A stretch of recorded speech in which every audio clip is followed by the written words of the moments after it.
Hey guys, and welcome back to our channel Tech and Cryptos. In this tutorial, we're gonna look at how to sign out of all your sessions in Perplexity AI. Now let us begin.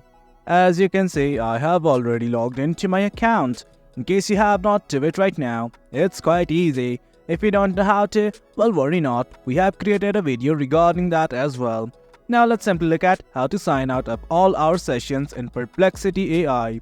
Initially, what you guys have to do is just go to settings. At the bottom left, right next to your username, you can see a button like this that is settings. Click on it, and from here you will be redirected to this page. Do note from here you can change the general appearance, language, your account settings, but right now what you need to do is simply scroll down, and in the system tab you will see these three options: active account, sessions, and delete account.